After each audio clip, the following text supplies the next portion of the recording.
Gravando, presidente. Obrigado.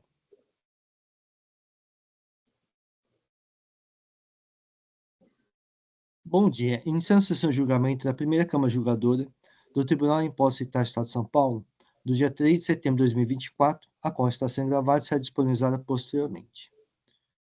Todo juiz já confirmou a presença no sistema de debate. Vou iniciar a sessão. Temos 3 processos no dia de hoje. Vamos começar os trabalhos, os processos em que há pedido de sustentação oral e o patrão está presente. Então, começando com o processo Cicoplast, Indústria e Comércio de Plástico Limitada, recurso ordinário, é de minha relatoria. Só um momento que eu vou fazer o registro da presença do patrono.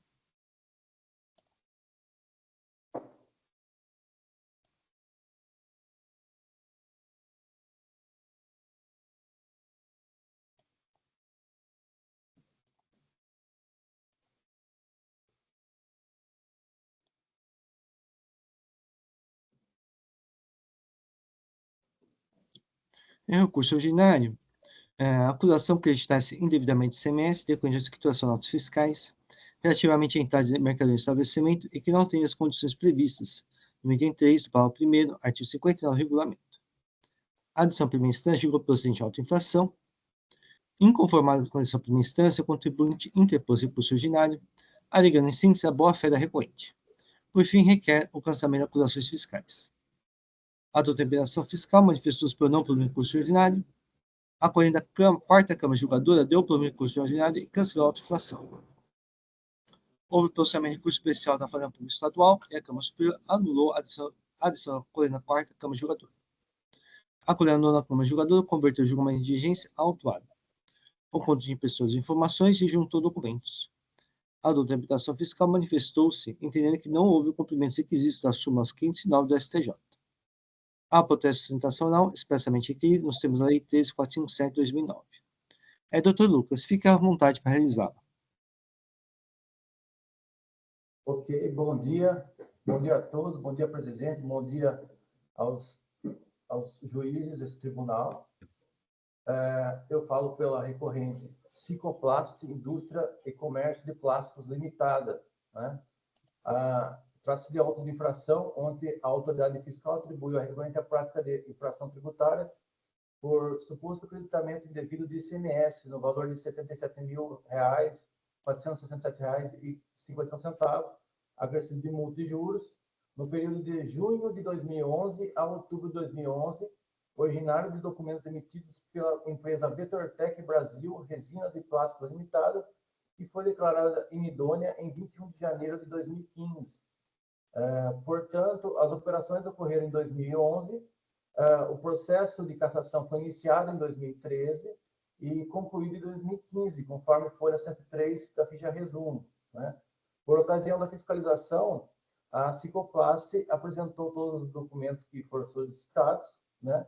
Dentro de suas possibilidades, apresentou aí os documentos, comprovantes de pagamento, consulta se integra, apresentou até um contrato de transporte da transportadora que fazia esse transporte para essa terceira Vetortec, comprovantes de pagamento, boletos pagos, os boletos pagos emitidos em nome dessa terceira e pagos também em nome dela. Então, não teve nenhuma situação de terceiro sendo pago ou carga de cessão. Foi pagamento direto, né? Então, em primeira instância, houve julgamento pela procedência do auto. Depois teve um julgamento pela quarta Câmara que deu razão ao contribuinte, cancelando totalmente a infração, por entender que estava ali provada a boa-fé do contribuinte. Inconformada, a Fazenda entrou com recurso especial, dizendo que faltou fundamentar ali quais documentos, o cotejo do documento e a da boa-fé, né, detalhado. Então, a Câmara Superior, por maioria, acolheu ali o pleito da Fazenda e deferiu o processamento do novo julgamento aqui na Câmara, né? O processo foi devolvido aí para a nona Câmara do TIT e foi convertido em diligência o julgamento, né? Nesse caso, o relator, então, desse julgamento que foi convertido em diligência, ele fez uma série de questionamentos e aí o contribuinte apresentou mais documentos, ainda muito mais documentos em atendimento, né? Naturalmente, a representação fiscal assim, combateu esses documentos juntados, né? E aqui estamos finalmente nessa sessão de julgamento, onde o contribuinte busca, aí no caso, a apreciação dos documentos. Pois bem, os pagamentos foram feitos com boletos diretamente à empresa VetorTech, né? As operações, os pagamentos foram feitos diretamente. Na diligência, o julgador anterior chegou até a solicitar uma declaração do banco que a Cicloplast pagou a VetorTech. Entendo que isso foi solicitado agora em 2024. Nós estamos falando de uma operação que ocorreu em 2011. Né? Tem um lapso temporal aí. Então, dentro do possível, o que a Cicloplast fez? Apresentou os extratos bancários da época, mostrou que ela pagava seus fornecedores por um cheque, e nesse cheque ela fez o demonstrativo que dentro desse cheque estavam tais fornecedores, dentro deles a VetorTech, tudo contabilizado perfeitamente, e também o extrato de onde sai da conta dela esse pagamento desse cheque, certinho. Quanto ao Sintegra, houve um questionamento também sobre o Sintegra, a data da consulta. As consultas que ela apresentou desde a fiscalização foram de 2012, né? As operações foram em 2011, em 2012 houve a apresentação da Sintegra. E só em 2013 que começou o processo de cassação da terceira. Quer dizer, entendemos que seriam suficientes essa consulta Sintegra, porque se consultasse em 2011 também não teria nada de novidade. Constava em 2012 habilitada, naturalmente em 2013 ia estar como habilitada, mas no final do processo de cassação, com efeitos retroativos, que ficaria desabilitada, né? E o contrato de transporte foi uma informação que ela conseguiu, na época, desde a fiscalização, lá no começo do processo, apresentar um contrato de transporte entre uma empresa que fazia o transporte com essa VetorTech. E também informou que vamos criar placas de veículos. E nesse ponto, a representação fiscal foi apresentada, acho, 4 placas de veículos. 2 delas são carros de passeio. E nesse ponto que a representação fiscal insiste que estaria ali, no caso, faltando idoneidade ali nos argumentos e na documentação. No entanto, outros 2 veículos que são apresentados ali são um utilitário e outro um caminhão. Então, quer dizer, tem utilitário, tem caminhão, dentro dos veículos tem veículos que tranquilamente conseguiriam transportar as mercadorias. Agora, se de repente essas placas foram, por equívoco, passar placa dos veículos dos motoristas particulares, aí já é uma outra questão. Se ela foi induzida a erro, se passaram a informação equivocada para ela, né? Mas em momento algum a Cicloplast, em mais de 30 anos de atuação, quis aí, no caso, ludibriar, não tem nenhuma questão de falsidade vinculada a essa VetorTech, né? Para ela, a empresa era normal, ela recebeu as mercadorias, utilizou tranquilamente, né? E também nota-se que desde o início do auto de infração ele não apontou qual a deficiência dos documentos da Cicloplast, que já apresentou isso em fiscalização no começo. Então, o que se busca, a representação fiscal, ela busca emendar a autuação. Ela quer refazer o lançamento durante o processo administrativo. Porque na autuação não tem nenhuma... Olha, faltou por esse documento, você não tem razão. Não tem nenhuma questão assim na lavratura da autuação. Simplesmente a autuação foi baseada na VetorTech terceira. Sobre ela tem um acervo probatório. Mas a Cicloplast está aqui como contribuinte de boa-fé, né? E a Cicloplast aguarda aí a apreciação dos senhores, que ela pugna pela apreciação no sentido do seguinte, que a relação comercial não é uma operação exata, né? Ela tem nuances, ela apresentou todos os documentos o que ordinariamente um empresário teria para apresentar, né, nas relações comerciais que ele... Né? Agora, o nível de detalhe que a representação fiscal exige, aí fica complicado, começa a inviabilizar a própria operação, a própria atividade comercial, né? O princípio da livre iniciativa do contribuinte ali que é resguardado pela Constituição Federal. Então, feitas essas considerações, agradeço o tempo e aguardo a apreciação de Vossas Senhorias. Agradeço, doutor Lucas. Vou passar meu voto. No início do meu voto, no ponto 1, faço digressão sobre a boa-fé, e, nesse sentido, o entendimento da STJ sobre a boa-fé foi acolhido por esse CIT. Então, a apreciação dessa matéria depende da análise do conjunto probatório.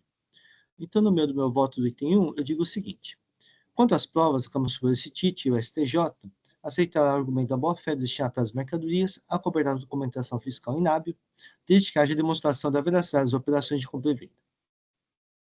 A recorrente apresentou como comprovante de pagamento cópia de boletos bancários, cedente ou emitente das notas fiscais, com autenticação bancária, e cópia de comprovantes bancários de pagamento de boletos, favorecido e emitente das notas fiscais, cujos valores coincidem com os das notas fiscais. No entanto, a comprovação do pagamento per si não é suficiente para comprovar a veracidade da compra e venda, uma vez que poderia atestar apenas a existência de movimentação financeira, mas não ocorrendo as operações como declarar notas fiscais. Assim, necessária a análise dos demais elementos dos autos. Conforme as notas fiscais, o transporte de mercadorias fora por conta do fornecedor, não havendo a identificação dos veículos que teriam realizado o transporte delas. O artigo 203 do regulamento traz a seguinte obrigação para o destinatário das notas fiscais. O destinatário das notas fiscais, o destinatário das mercadorias ou do serviço é obrigado a exigir documento fiscal hábil com todos os requisitos legais de quem deve emitir, sempre que obrigatória a emissão. Assim, a autuada aceitou notas fiscais sem regular a identificação do transporte de mercadorias, informação obrigatória conforme artigo 127, inciso 4, inciso 6 do regulamento, não podendo, portanto, considerar que elas foram recebidas com todos os requisitos legais. Observe o decidido no processo RT 12.40.00444 de 2012. Diz o seguinte: de acordo com o item 3 do parágrafo 1º de 59 do regulamento, um dos requisitos da documentação fiscal hábil é que ela tenha todas as exigências da legislação pertinente. O preenchimento correto da documentação fiscal não é uma faculdade do seu emitente, tampouco está fora da responsabilidade do adquirente que o aceita, mesmo que não esteja preenchido regularmente para ser acreditado o montante do imposto dele destacado. Diz ainda a presunção da boa-fé é excluída quando se constata que o adquirente das mercadorias aceitou, para cobertar a operação de circulação de mercadoria, nota fiscal que não tenha sido preenchida regularmente nos campos do quadro transportador volumes transportados, como ocorreu no presente caso, pois nessa circunstância retira a aparência e regularidade das notas fiscais. Dos possíveis veículos que seriam utilizados, indicados pelo 201, uso de placa DTV 3201 e GPG 7309 são incompatíveis com o transporte de mais de 5 a 13 toneladas de mercadorias por operação, uma vez que se trata respectivamente de GM Celta e GM Chevette.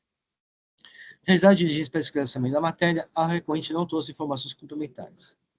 Entendo que a comprovação do transporte de mercadorias é elemento essencial para a demonstração da veracidade da compra e venda, uma vez que trata-se de prova efetiva da origem das mercadorias e a recorrente não adotou as cautelas necessárias, pois, como exposto, aceitou notas fiscais sem identificação dos veículos transportadores e não verificou a compatibilidade dos veículos do contrato para o transporte de mercadorias. Adicionalmente, se já consulta no endereço do emitir notas fiscais no Google, demonstra que o estabelecimento do suposto fornecedor é incompatível para a realização de operações com mais de 5 a 13 toneladas de mercadorias por operação, uma vez que trata de um sobrado de pequenas dimensões, o que corrobora as informações prestadas pela senhora Maria Paulinha, gerente da lanchonete ao lado do estabelecimento, de que nunca viu movimentação de mercadorias. A verificação da regularidade fiscal do fornecedor não se limita a eventuais consultas cadastrais, pois trata-se apenas de aspecto formal, que, como já exposto, não é suficiente para demonstrar que o destinatário de mercadorias agiu com as cautelas necessárias, mas sim, tanto quanto possível, a verificação das condições de fato do fornecedor realizar as operações. A escrituração das notas fiscais atesta apenas que o autuado se acreditou do imposto destacado nas notas fiscais, mas não que o crédito seja irregular, tanto que deu origem à presente autuação. Os pedidos de compras não contêm qualquer assinatura ou confirmação, e mesmo realizado diligência sobre a matéria, a recorrente informou que não possui a comprovação da entrega deles à suposta fornecedora. Pelo exposto, entendo que a recorrente não logrou êxito em demonstrar boa-fé nas operações de compra e venda com a VetorTech Brasil Resinas e Plástico Limitada. Relativamente ao juros da suma 10 desse título, foi revisado nos seguintes termos.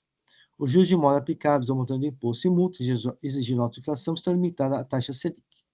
O artigo 52, Lei 13.407, determina o caráter vinculante das sumas permissórias do CITIT, assim sua observância obrigatória. O STAT limita a aplicação de juros à taxa Selic, Pelo exposto, conhecedor parcial pelo aumento do curso ordinário apenas para limitar a aplicação dos juros sobre o montante do imposto e multa à taxa Selic. É assim que eu voto. Só um momento que eu vou fazer uma pequena correção aqui no texto.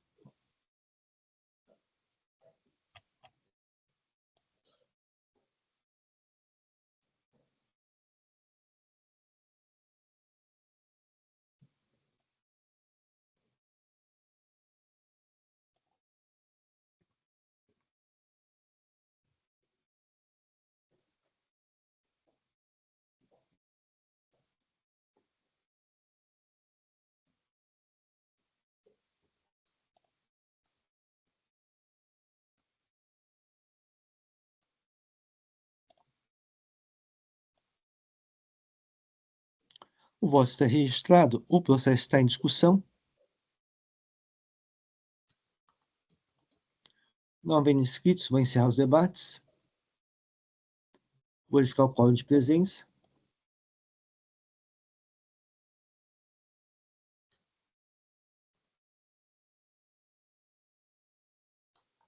Vou iniciar a votação.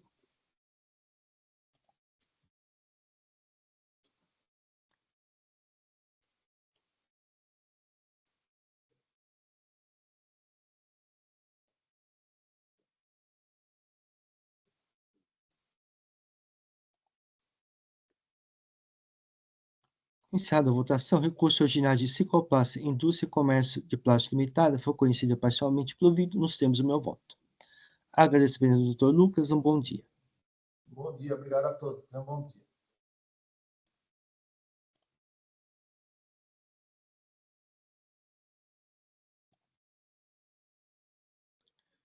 Passar processo de Vitapé Limitada, recurso ordinário, relator doutor Carlos Henrique. Só um momento que eu vou fazer o registro da ausência do patrono. Sim, presidente. Só um momentinho só.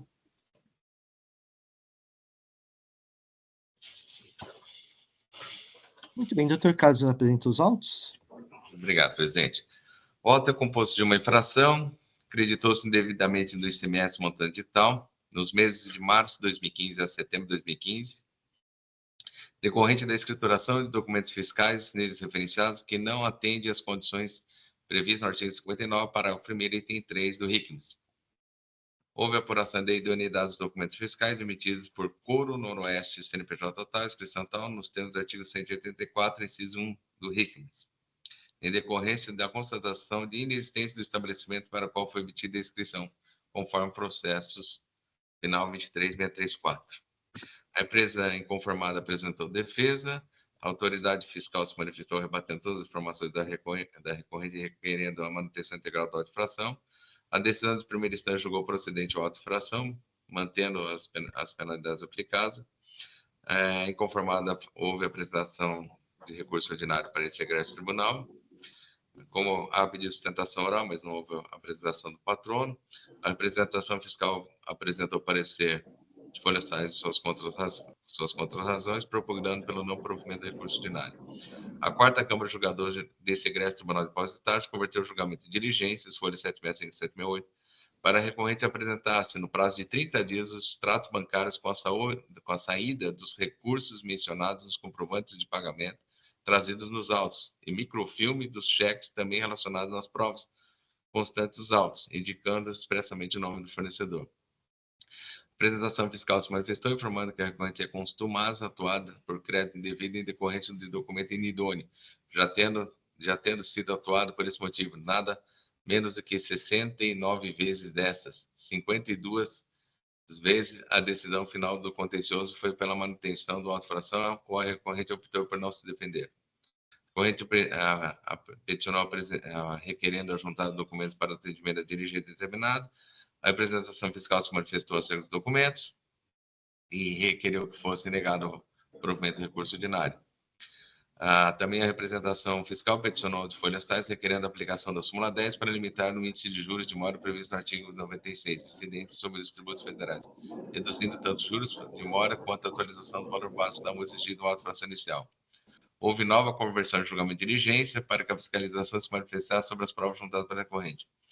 O agente fiscal se manifestou de folhas tais, reiterando que já havia sido detalhadamente relatado no relatório circunstanciado, constado das folhas 8 a 13 dos autos. A representação fiscal considerou cumprida a diligência, reiterando as contrarrazões do recurso ordinário e impugnando pelo não provimento do mencionado recurso.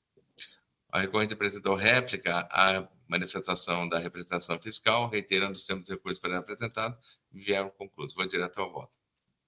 Primeiramente, embora a recorrente insista na irregularidade das operações e requeira o cancelamento da auto-infração, seus argumentos não merecem ser acolhidos, tendo visto que o processo administrativo expedido final 23634, o delegado regional tributário do Estado do Rio de Janeiro declarou inidôneo em que todos os documentos emitidos pela empresa Couro Noroeste Eireli, final 176, a partir de 13 de 12 de 2015.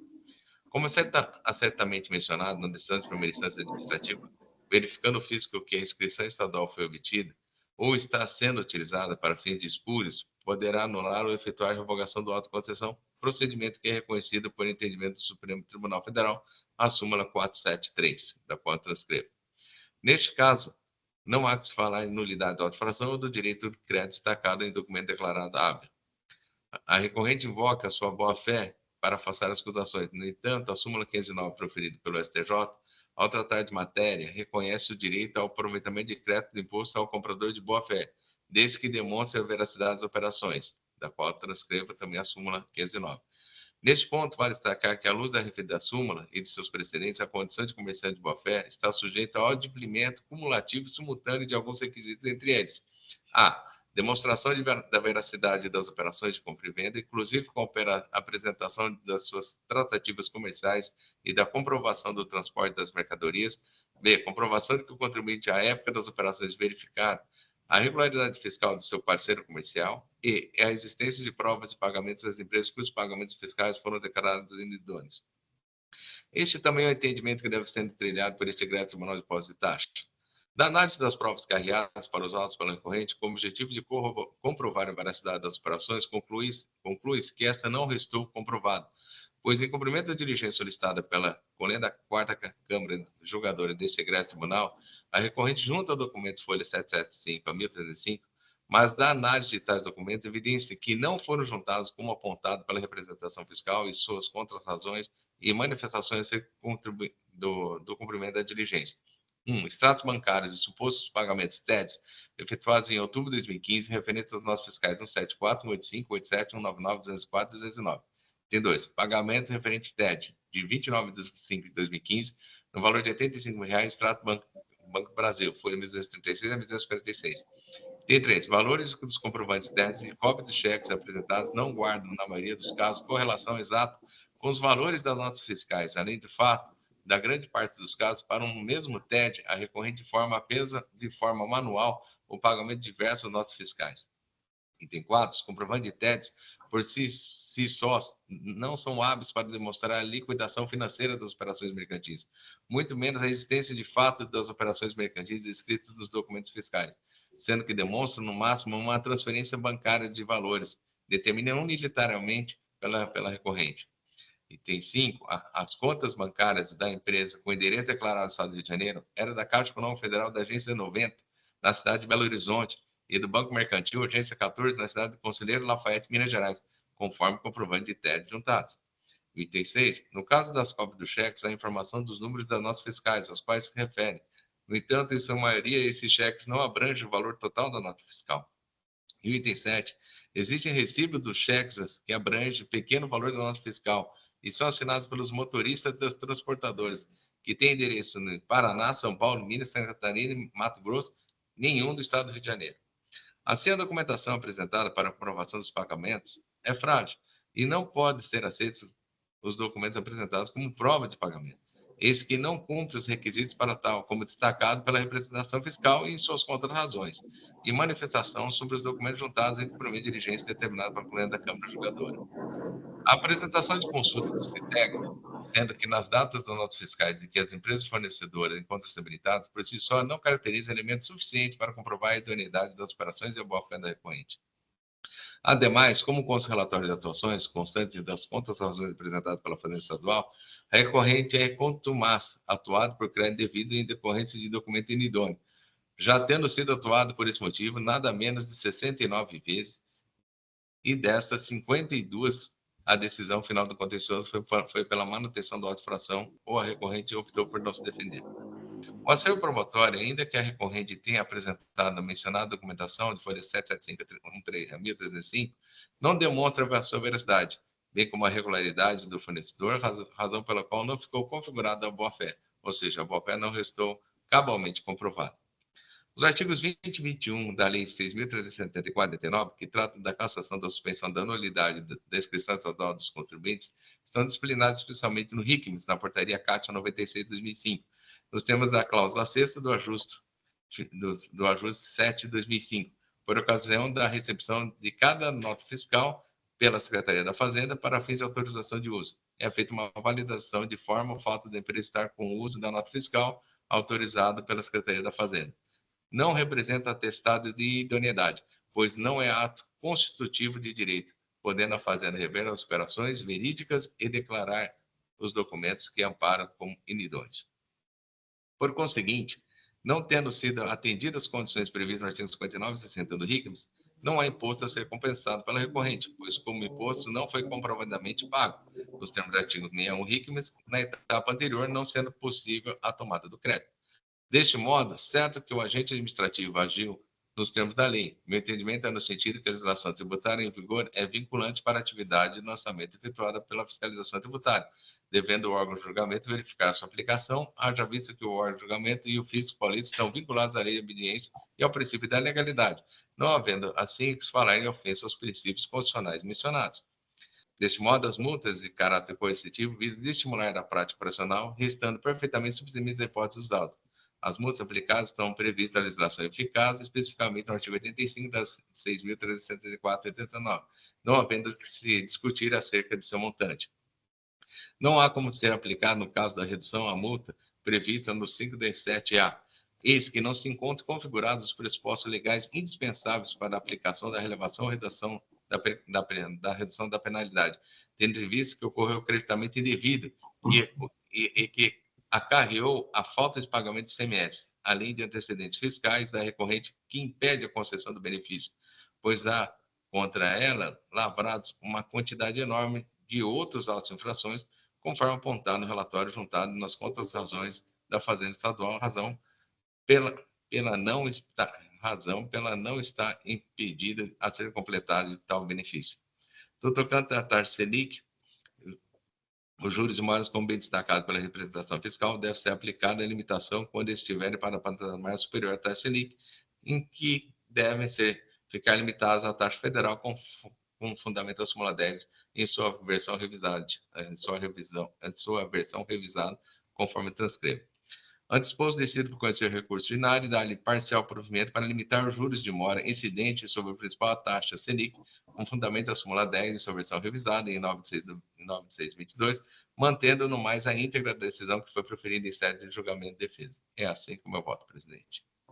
Agradeço, doutor Carlos. Pedir apenas para fazer o registro do voto.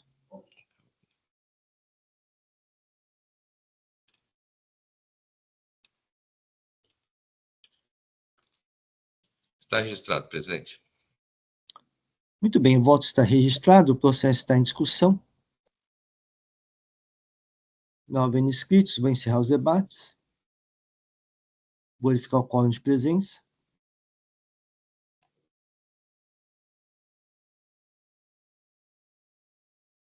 Vou iniciar a votação.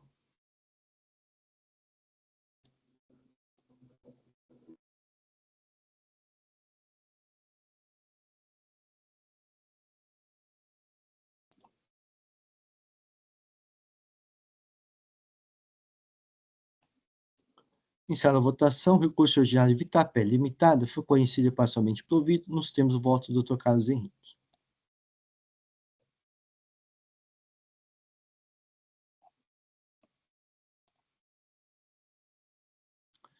Passar para o processo GE Oil e Gás do Brasil, é um recurso de ofício, relatoria do Dr. Carlos Henrique e vistas minhas. Só um momento.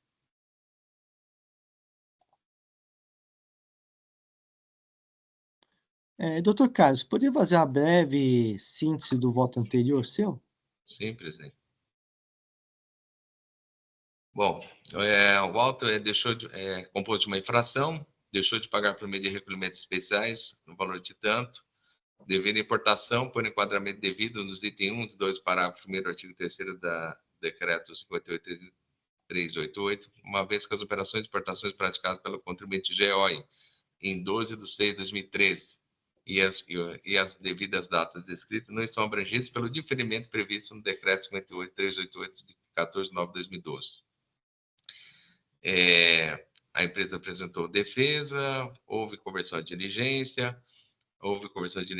para encaminhamento do processo fiscal que atuasse a operação quanto as provas juntadas, tendo em vista alegações apresentadas pelo defendente pela empresa atuada que se formalizou via Ciscomex, pedido de concessão de regime de drawback, suspensão integrado para importação de peças e partes impressores de exportações das árvores de Natal com ela fabricadas, e tal pedido foi deferido pela Secretaria de Comércio Exterior, SESEX, conforme ato concessório, cuja validade expirará em 14 de 4, expirará apenas 14 de 4 de 2017. Quanto às provas e alegações, e que falta ainda mais de um ano do prazo da realização das exportações da árvore de Natal, que pode ser feito em 11 de 4 de 2024, a CEFAS resolveu se antecipar e exigir da GEOIL Gas agora o recolhimento do ICMS relativo a 14 exportações de peças e partes feitas em 2013, ignorando solenemente a isenção da tributação gerada pelo regime drawback e a habilitação no repleto previsto principalmente no artigo 6º do Decreto 58.388. Em resposta à diligência, o agente emitiu parecer concluindo que a empresa atuada não poderia ser utilizada no regime aduaneiro da admissão temporária para as DIs mencionadas. A empresa atuada se manifestou sob parecer de diligência expedido pela fiscalização, rebatendo as afirmações da FCI e requerendo o prosseguimento do julgamento da defesa. Houve uma nova conversão de diligência para que o agente atuante se manifestasse sobre as alegações apresentadas pela empresa atuada. Em resposta à diligência, o agente fiscal emitiu um novo parecer, reafirmando que as empresas atuadas não poderiam se utilizar do regime aduaneiro da admissão temporária para as DIs. A empresa autuada reprisou suas afirmativas sobre o parecer de diligência pedidos para fiscalização, requerendo prosseguimento do julgamento da defesa apresentada. Houve uma nova conversão de julgamento de diligência para que a empresa atuada anexasse aos autos documentos comprobatórios das exportações dos produtos citados no ato concessório do drawback. A empresa se manifestou, anexando os documentos e prestando novos esclarecimentos. A decisão de primeira instância julgou insubsistente o auto-infração, ficando ressalvado ofício novo trabalho fiscal que coubesse, tendo a Fazenda Pública recorrido de ofício.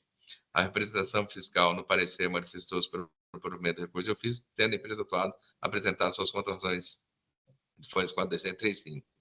A 12ª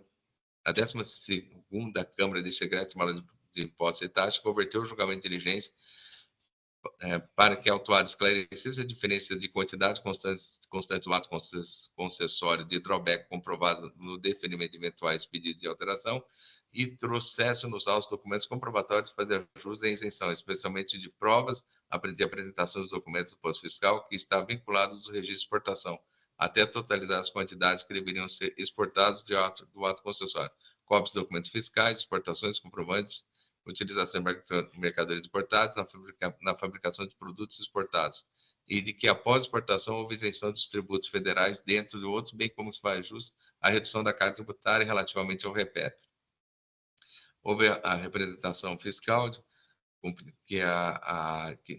folha site que a diligência não havia sido cumprida pela empresa atuada. A empresa solicitou prazo complementar de 30 dias, tendo o juiz relator da 8ª Câmara de Discreto Tributário tendo o juiz relator da 8ª Câmara de Discreto Tribunal para que o processo foi distribuído e convertido novamente o julgamento de diligência para que a empresa atuada apresentasse os documentos já relacionados na diligência anterior. Foi juntado documentos, a representação fiscal foi encaminhada ao agente fiscal atuante, que se manifestou em parecer de diligência concluindo que a empresa atuante não foi capaz de atender a notificação, não tendo apresentado a documentação apresentação do drawback, nem na nacionalização, nem das mercadorias no regime de diferimento. Da qual aí vieram concluso, era a questão do resumo de ofício. Eu apresento o meu voto e julguei o recurso, neguei o segmento do recurso de ofício, mantendo a íntegra da decisão proferida em julgamento de defesa, na qual julgou insubsistente o auto de infração, presidente. Agradeço, doutor Carlos. Eu vou fazer a leitura do meu voto.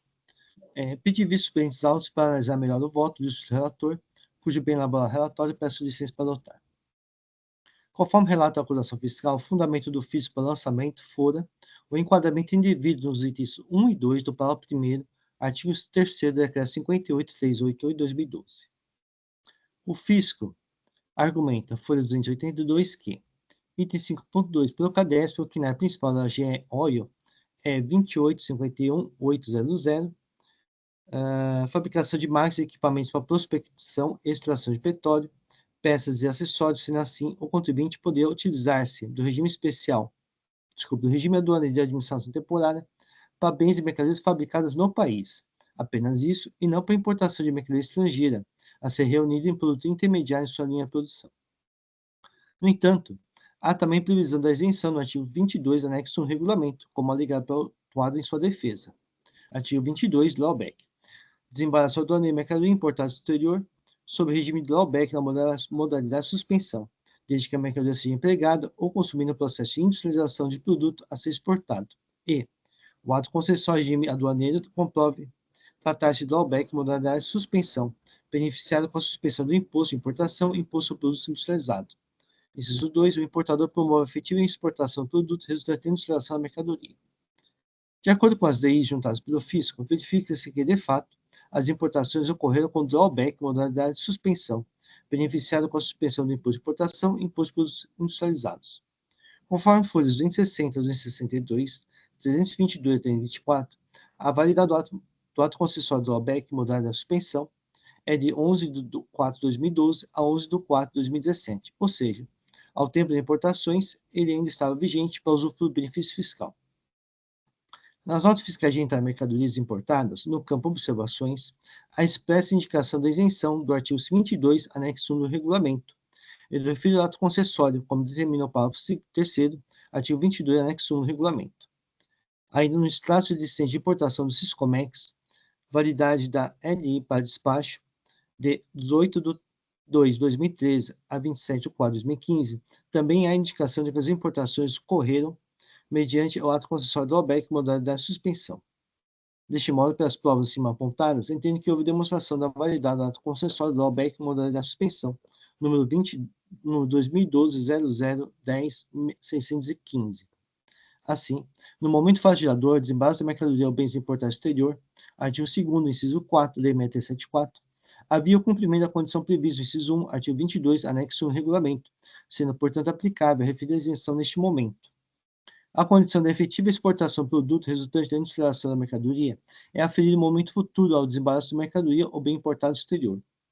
Tal aferição não foi realizada pelo fisco no lançamento, uma vez que nada consta o relatório da acusação fiscal e nem o relatório circunstanciado, posto que a matéria acima não foi fundamento utilizado pela fiscalização como exposto. No entanto, a defesa alegou a aplicação do artigo 22 anexo 1 do regulamento e foi nos fundamentos da decisão primeira instância. Embora discorde da decisão recolhida contra não ocorrente fato gerador do imposto, posto que este ocorreu com o desembaraço da mercadoria ou bem importado exterior, então está correto decidir pela insubsistência da autoinfração, uma vez que, a despeito do cumprimento ou não dos itens 1 e 2 para o 1º do artigo 3º da decreto 58.388 de 2012, a norma, artigo 22 da anexo 1 do regulamento, prevê a isenção do imposto, expressamente citadas notas fiscais, e pelas provas dos autos, o autuado cumprir as condições postas no momento de desembaraço da mercadoria ou bem importado exterior, não havendo no momento do lançamento questionamento quanto ao não cumprimento do artigo do inciso 2, artigo 22, anexo 1 do regulamento. Pressuposto com esse, nego o cumprimento de ofício. É assim que eu voto. O processo está em discussão. Senhor presidente, por favor, eu gostaria de colocar minha manifestação nos autos pela defesa Ok, do só um auto. momento. Só um momentinho, só fazer o registro. Desculpe, doutor Pedro. Isso, preciso dos 2 registros para que eu possa fazer o pedido. Ok. Meu voto está registrado, já é possível pedir a preferência.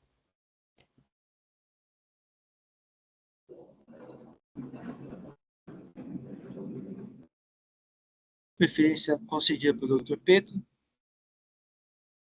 Vou colocar aqui para os senhores acompanharem. e faço uma leitura rápida.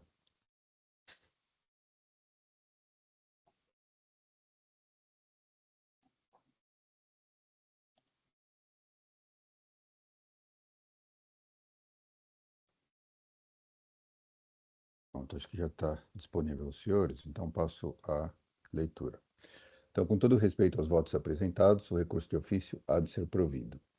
E isto porque a matéria foi brilhantemente analisada pela representante fiscal, doutora Silene, em seu parecer às folhas tais, quando assim escreveu. Então, ela analisa a questão do diferimento e analisa também a questão da isenção e suspensão. Então, primeiro, da não comprovação do diferimento. Analisando-se as provas dos autos, vê-se que foi o próprio contribuinte que, no momento do desembaraço aduaneiro, declarou ao fisco paulista que o não recolhimento de ICMS decorria do fato de que as operações estavam amparadas pelo diferimento previsto nos itens 1 e 2 do parágrafo 1º do artigo 3º do decreto tal. Assim, por exemplo, as folhas 19 consta a guia de liberação da mercadoria estrangeira, número tal, o fundamento legal declarado pelo contribuinte, utilização de outros diferimentos. Em nenhum momento o contribuinte declarou que se tratava de isenção, previsto no artigo 6º do mesmo decreto. Somente em sua defesa, o contribuinte veio afirmar que as operações gozavam de suspensão/isenção, conforme se vê do seguinte trecho de sua impugnação. Então, desta forma, entendemos que o contribuinte não tem razão quando afirma que na autuação há alegações sem nexo de não cumprimento dos requisitos para a fruição do diferimento, previsto nesse artigo 3º. E muito menos quando o contribuinte afirma que o foco do auditor fiscal pareceu ser outro, houve uma grande confusão e um claro desvirtuamento. Em outras palavras, entendemos que o contribuinte não poderia, neste processo administrativo tributário, decorrente do lançamento efetuado, conforme documentos que comprovam que o não recolhimento do ICMS do desembaraço aduaneiro escorou-se no diferimento previsto nos itens tais do parágrafo tal do decreto tal, afirmar em sede de defesa que o fisco é que deveria ter entendido que não recolhimento do ICMS no desembaraço foi escorado na isenção, previsto no artigo 6º do mesmo decreto. Portanto, a nosso ver, a discussão estava distrita à questão do diferimento. Então, a simples adesão ao registro de utilização de documentos fiscais não é suficiente para conferir o direito à redução da base de cálculo, já que o diferimento deveria obedecer aos termos da disciplina estabelecida na Secretaria da Fazenda, conforme dispõe o parágrafo 1º do artigo 2º do decreto tal. Confira-se o texto. Então, o artigo 3º, parágrafo 1º, diz o seguinte: nos termos de disciplina estabelecida pela Secretaria da Fazenda.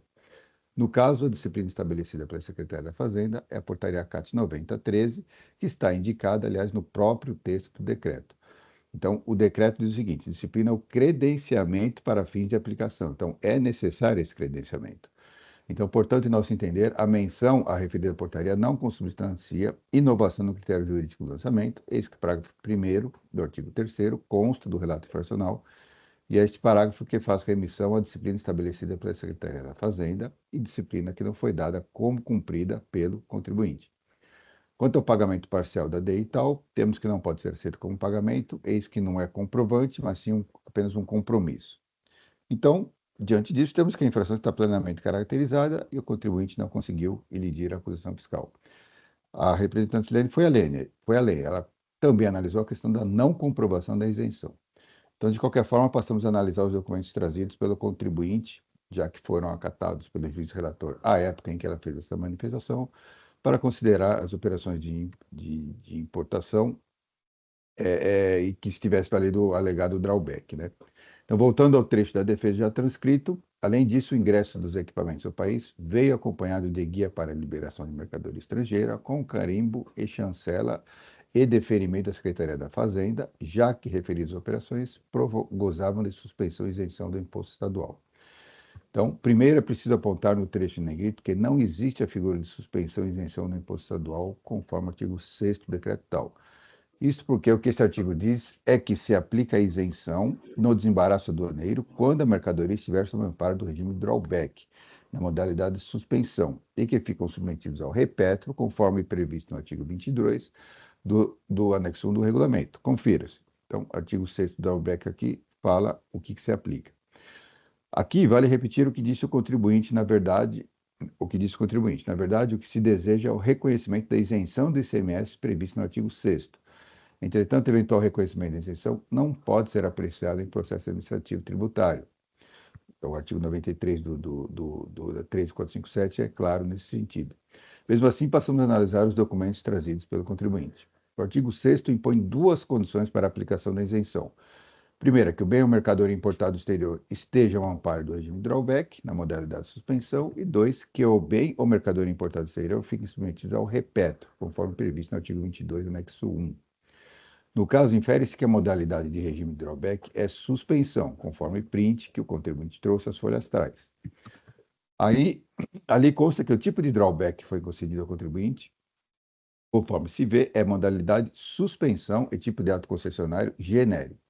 A fim de verificar como são concedidos os regimes de drawback, também efetuamos consultas ao portal do Siscomex, no endereço eletrônico tal, e constatamos que há vários manuais. No caso do drawback, existem 2 manuais. Então, o manual de drawback isenção dá uma série de orientações, o manual de drawback suspensão. Considerando-se que o drawback que foi concedido ao contribuinte na modalidade suspensão, consultamos o manual tal, de referente à suspensão, e na página 4, como criar um concessório integrado. Consta o seguinte trecho: na tela inclusão, deverão ser preenchidos CNPJ, o tipo do ato comum, e deverão ser indicados os valores de frete, seguro e de subproduto do resíduo estimados. No caso da importação ser realizada por terceiro, deverá ser informado também o CNPJ dos importadores. Voltando ao print de folha tais do ato de concessório genérico, a página 5 consta. Quanto aos tipos de ato concessório, o ato comum é o clássico, consiste na suspensão do pagamento dos tributos exigíveis na importação ou aquisição no mercado interno destinada à fabricação, complementação ou acondicionamento de outra a ser exportada. O ato genérico admite a discriminação genérica de mercadorias importadas ou adquiridas no mercado interno e o seu respectivo valor, dispensados a classificação de NCM e a quantidade. O ato intermediário é concedido a empresas fabricantes intermediários que importam ou adquirem produtos no mercado interno para industrialização de produto intermediário, a ser fornecido a empresas industriais exportadoras, para emprego na industrialização. Então, conclui-se que o contribuinte possui um drawback suspensão do tipo genérico. No referido manual, consta que, no caso do drawback genérico, no campo referente à classificação da NCM, a empresa deve descrever genericamente os bens a serem adquiridos. É o que diz o seguinte excerto da página 10 do manual. No print de folhas tais, no campo itens de importação, consta a descrição do item número 1, partes, peças e equipamentos para árvores de Natal molhada horizontal e árvore de Natal molhada de injeção de água. O demonstrativo do físico de folhas tais indica as mercadorias que foram objeto de importação. Por exemplo, válvula, tipo gaveta, cilindro hidráulico, cotovelo, usinado com as respectivas NCM, e não há qualquer menção ao item de importação informado pelo contribuinte no momento em que solicitou o ato concessório de drawback suspensão. Então, não se pode concluir que as mercadorias aqui discutidas são as mesmas indicadas no referido ato concessório. Portanto, se não é possível concluir que a mercadoria descrita no ato concessório corresponde às mercadorias importadas, aqui discutidas, então não se pode aplicar o regime de drawback suspensão a elas. Com isso, não se atende ao primeiro requisito do artigo 6º do decreto tal, de modo que não há necessidade de se verificar se o segundo requisito do referido artigo foi atendido ou não.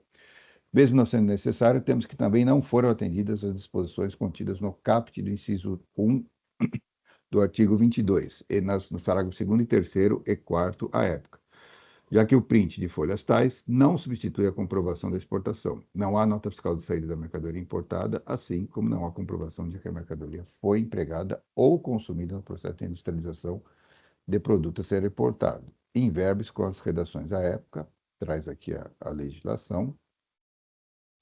Então, continua. E aí a doutora Silene pede, pelo provimento do recurso, mantendo-se a acusação fiscal como posta, né? E aí eu falando agora. No entanto, o julgamento desse processo em que foi apresentada a manifestação acima foi convertido em diligência para que a autuada apresentasse documentos que comprovassem seu direito à isenção, com posterior manifestação do autor do feito a respeito. Então, abaixo transcrevemos um resumo do quanto apresentado e manifestado pelo autor do feito, folhas tais. O autor do feito confirmou que o contribuinte não conseguiu esclarecer as diferenças de quantidades do ato concessório de drawback, uma juntada às folhas tais e outra juntada às folhas tais. Não há documentos no posto fiscal que façam prova de sua isenção. A autuada não demonstrou a correspondente correlação entre as peças importadas e os produtos finais exportados. O autuado não apresentou documentos para provar a isenção dos tributos federais após a exportação. E, por fim, não há prova de que o contribuinte tenha obtido credenciamento perante a Cefaz, conforme estabelece o artigo 2º da Portaria CAT 90/2013, sendo que este apresentou uma decisão de pedido de regime especial, diferimento, com data de 5/2/2016, sendo que as operações objeto deste auto são do período de 6 de 2013 até 10 de 2013. Portanto, seja porque não comprovado o direito ao diferimento, seja porque não comprovado o direito à isenção, o AIN exordial há de ser mantido. Assim, somos pelo provimento do recurso de ofício, com o restabelecimento integral do AIN conforme lavrado inicialmente, apenas limitando-se a Selic, os juros utilizados no cálculo do imposto e da multa. Este é o nosso parecer, senhor presidente. Obrigado. Está sem voz, presidente. Está sem... Ok, obrigado. Agradeço, doutor Pedro. Em razão da manifestação da representação fiscal, eu vou fazer um pequeno complemento do meu voto, que eu vou fazer a leitura. Só um momentinho só.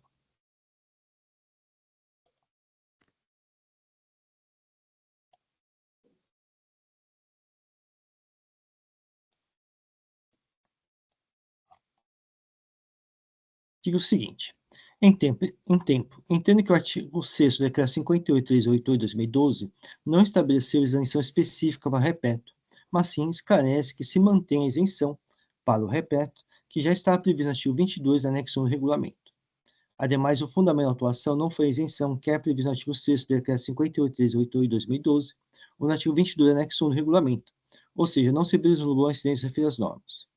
O fisco não questionou no momento da autuação que os produtos não poderiam ser importados pelo regime de drawback da modalidade de suspensão, que, como exposto, estava expressamente indicado no artigo 22, anexo 1 do regulamento, nas notas fiscais de entradas, posto que não foi esse o fundamento da autuação, como já dito. Como exposto de fato, o que há nos autos é que houve a importação de mercadorias sob o regime de drawback na modalidade de suspensão, conforme os documentos cima apontados, com previsão da isenção do artigo 22, anexo 1 do regulamento.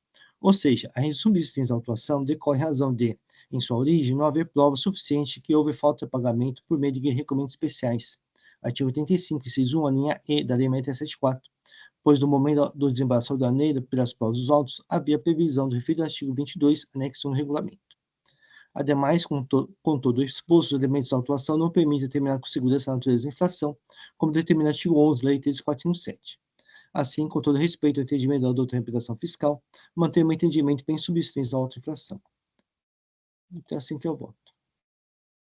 Então, basicamente, doutor Carlos, eu vou manter o cancelamento da autoinflação. Apenas o fundamento jurídico é um pouco diverso do voto do doutor Carlos. Eu não chego a apreciar exatamente se houve efetivamente a exportação ou não. Perfeito. Tá? Muito bem, o processo está em discussão. Não havendo inscritos, vou encerrar os debates. Vou verificar o quórum de presença.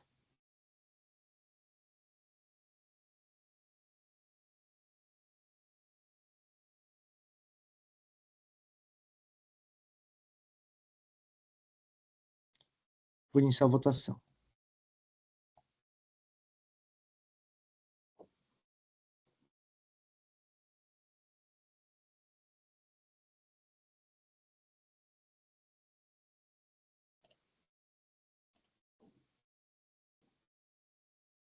Muito bem, iniciada a votação, o recurso de ofício da Cefaz foi conhecido e não provido. Houve uma decisão por empate, então vai prevalecer meu voto. Só um momento que eu vou fazer o registro do voto vencedor.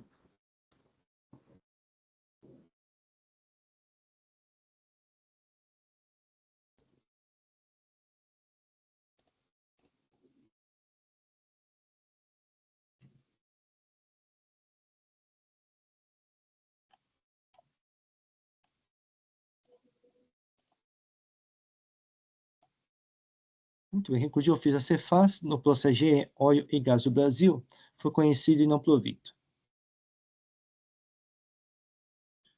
Com isso, encerramos o processo de hoje. Agradeço a presença de todos. Pediria para o Jair se encerrar a gravação.